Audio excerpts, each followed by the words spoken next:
एक बार एक गांव में सूखा पड़ गया। सूखे की वजह से सारी फसलें खराब हो गईं। गांव के सारे तालाब और कुएं भी सूखने लगे। सब देखकर गांव के मुखिया ने सभी गांव वालों को एकत्रित किया और कहा, मुखिया भाइयों, हमारे जिले में भयंकर सूखा पड़ा है। कुओं और तालाबों में कुछ ही दिन का पानी बचा है। ऐसे में अब अगर हमने कुछ नहीं किया तो सब मारे जाएंगे।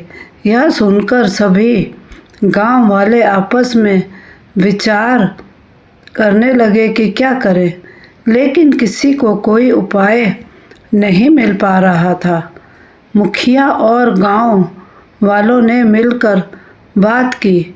फिर मुखिया ने कहा, मुखिया भाइयों, हमें लगता है कि यह कोई दैवीय आपदा है। इसके समाधान के लिए हम गुरु जी के आश्रम चलते हैं। आप तो जानते हैं, यहाँ से उत्तर दिशा की ओर जाने पर गुरु जी का आश्रम है। वहाँ जाकर उनसे ही कोई समाधान पूछते हैं। अगले दिन गांव के सभी लोग गुरु जी के आश्रम में पहुंच जाते हैं। वहां जाकर देखते हैं कि एक छोटी सी झील के किनारे बहुत से साधु बैठे तपस्या कर रहे हैं। पास ही कुछ साधु हवन कर रहे हैं। चारों ओर हरियाली ही हरियाली थी। गांव के मुखिया ने एक साधु से पूछा, मुखिया साधु बाबा, गुरुजी कहाँ मिलेंगे? साधु, क्या काम है आपको? मुखिया ने अपने गांव की सारी परेशानी बता दी।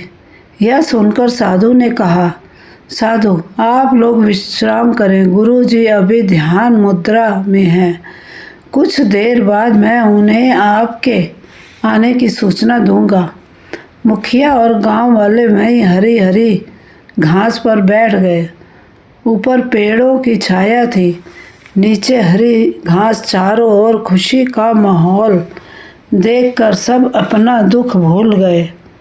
कुछ देर बाद साधु ने आकर बताया कि गुरुदेव आपको बुला रहे हैं। मुखिया और कुछ लोग गुरु जी की कुटिया में पहुंच गए। उन्होंने दंडवत गुरु जी को प्रणाम किया। गुरु जी बताइए, क्या कष्ट है? आप सब यहाँ किस लिए पधारे हैं? मुखिया ने सारी बात बता दी। गुरुजी, यह तो प्रभु की इच्छा है, मैं इसमें क्या कर सकता हूँ। जिस जीव का समय पूरा हो जाता है वह भगवान की शरण में चला जाता है। जाओ श्री हरि का नाम जपो, वही तुम्हारे कष्ट का निवारण करेंगे। मुखिया, गुरुजी, हम सूखे की मार झेल रहे हैं। फसलें नष्ट हो चुकी हैं। हमारा परिवार भूखों मर रहा है। आप भगवान का नाम जपने की बात कर रहे हैं। ऐसे में भगवान का नाम कैसे जप सकते हैं? यह सुनकर गुरुजी हंसने लगे। गुरुजी, अच्छा तो ठीक है, मैं तुम्हें अपने आश्रम के सबसे छोटे साधु, जिसकी उम्र 5 वर्ष है, उसे तुम्हारे साथ भेज देता हूँ। वह तुम सबकी ओर से नाम जप करेगा, जिससे बारिश हो जाएगी। लेकिन मेरी एक शर्त है, उस बालक को कोई कष्ट नहीं होना चाहिए। वह वहाँ केवल 8 दिन रहेगा। आपको उसकी सेवा करनी होगी। अगर वह आपकी सेवा से प्रसन्न हो गया तो हरि भी प्रसन्न हो जाएंगे। गुरुजी ने उस 5 वर्ष के साधु को अपने पास बुलाया और उसके कान में कुछ कहा। वह बालक साधु हंसते हंसते गांव वालों के साथ चल दिया। गांव में जाकर उसने एक पीपल के पेड़ के नीचे अपना आसन जमा लिया और हरि नाम का जाप शुरू कर दिया।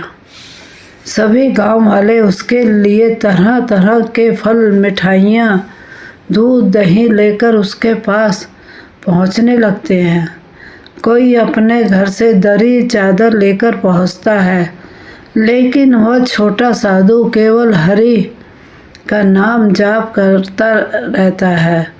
गांव वाले उससे बहुत अनुनय विनय करते हैं, लेकिन वह किसी की नहीं सुनता। एक दिन बीत जाता है। अब मुखिया और गांव वालों को चिंता होने लगती है, क्योंकि उन्होंने उस बालक का ध्यान रखने के लिए कहा था और यह बालक ना तो कुछ खा रहा था ना पी रहा था। गांव में बातें बनने लगी, हर घर में यही बात होने लगी। औरतें आपस में बात करती हैं, अरे वो छोटा सा बालक तो केवल हरी हरी जपता रहता है, समझ नहीं आता क्या करें। इधर गांव के मुखिया और गांव वाले बार बार उसके पास जाते और बोलते, महाराज हरी हरी बाद में जप लेना, पहले कुछ खा लो। पूरा गांव यही बातें बना रहा था। इसी तरह 7 दिन बीत जाते हैं।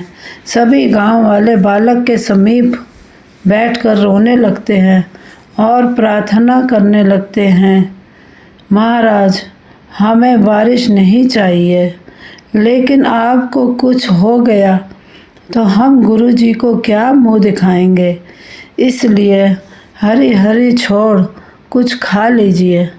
पूरा गांव बैठ यही प्रार्थना करने लगता है, हे प्रभु, हे श्री हरि, इस बालक का उपवास पूरा करवा दीजिए। पूरी रात बैठने के बाद सुबह काले काले बादल उमड़ आए और कुछ ही देर में झमाझम बारिश होने लगी। लेकिन गांव वाले बारिश भूलकर वह बालक भीग न जाए, इसलिए वे बांस खड़े करके छप्पर बनाने में लग गए। मुखिया, हे प्रभु श्री हरि, हम तो पहले से ही परेशान थे, आपने बारिश और करा दी, इस बारिश को बंद कर दीजिए, कहीं यह भूखा बालक बारिश में भीग गया, बहुत चिंता बढ़ जाएगी। यह सब देखकर साधु बालक ने आंखें खोल दी और कूदकर खड़ा हो गया। बालक, साधु मेरा काम हो गया, आपके गांव में बारिश हो गई, अब मैं चला। वह बालक आगे आगे चल रहा था। पूरा गांव उसके पीछे पीछे आश्रम तक पहुंच गया। गुरुजी, मुखिया जी, आपकी परेशानी खत्म हो गई, अब क्यों आए हो? मुखिया और पूरा गांव गुरुजी के पैरों में गिर गया।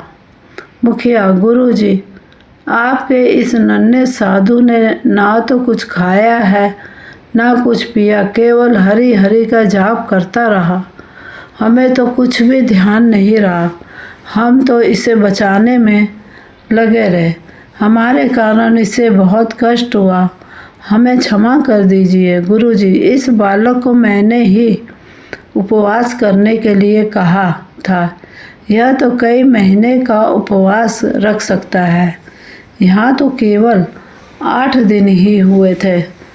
अब दूसरी बात सुनो।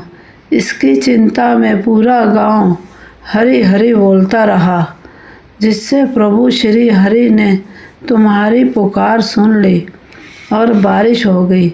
चाहे तुम इसे बचाने के लिए ही सही, लेकिन खुद भूखे प्यासे रहकर इसकी चिंता में मुंह से हरी हरी बोलते रहे, इससे तुम्हारे सारे पाप नष्ट हो गए।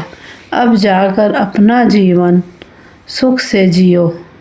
मुखिया, गुरुजी, जो बात आप हमें समझाना चाह रहे थे कि हरि का नाम जाप करो, वो इस तरह से समझाई कि हमें बारिश भी बुरी लगने लगी। अब यह पूरा गांव भी हरि का जाप करता रहेगा। जिस पेड़ के नीचे बैठकर हमारे नन्हे से साधु ने जप किया, वहाँ श्री हरि का एक मंदिर बनाया जाएगा। गुरुजी से आशीर्वाद लेकर सभी गांव वाले वापस आकर श्री हरि का नाम जपते हुए जीवन बिताने लगे। चैनल को सब्सक्राइब अवश्य करें।